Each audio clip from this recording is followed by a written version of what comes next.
SLCയുടെ date of birth correction വേണ്ടി വന്നു. കാരണം പണ്ട് ഞങ്ങളൊക്കെ സ്കൂളിൽ അഡ്മിഷന് കൊണ്ടുപോകുമ്പോഴത്തേക്ക് ബർത്ത് സർട്ടിഫിക്കറ്റ് ഒന്നും വേണ്ട. അന്ന് ബർത്ത് സർട്ടിഫിക്കറ്റ് വേണ്ടായിരുന്നു. നമ്മളൊരു ഡേറ്റ് 30/5 വെച്ചിട്ട് ഇയർ പറയില്ല.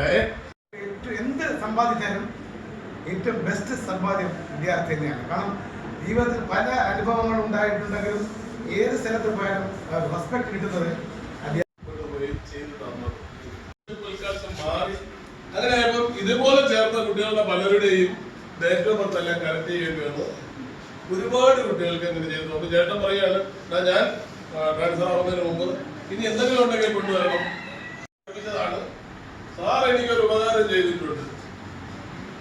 എന്ത് ഉപകാരം എനിക്ക് ഓർമ്മയില്ല. എന്റെ 10ാം ക്ലാസ്സിലെ സാറ് ചെയ്ത ഒരു ഉപകാരം എന്ന് പറഞ്ഞിട്ടുണ്ട്. ഞാൻ പറഞ്ഞു ഇതാണ് ഏറ്റവും വലിയൊരു കാര്യം. കാരണം നമ്മൾ ചെയ്ത സഹായം എന്നുള്ളതിന്റെ ഇവിടെ വെച്ചുകൊണ്ട് തീരുമാനം ഉണ്ടാവും. അപ്പോൾ നമ്മളാണ് തീരുമാനിക്കുന്നത്. ഞാൻ എന്തായാലും ആവണമെന്ന് തീരുമാനിക്കുന്നത് 10ാം ക്ലാസ്സാണ്. എല്ലാവരും ഷൂട്ട് ചെയ്തോളൂ. കുട്ടിക്ക്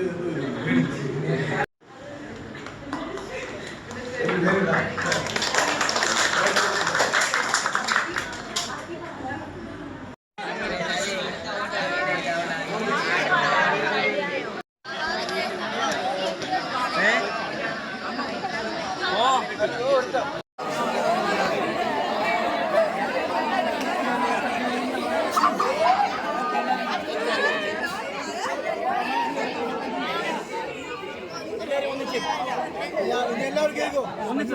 ഒന്നിച്ചിട്ടോ വല്ലോ എല്ലാം കേൾക്കോ?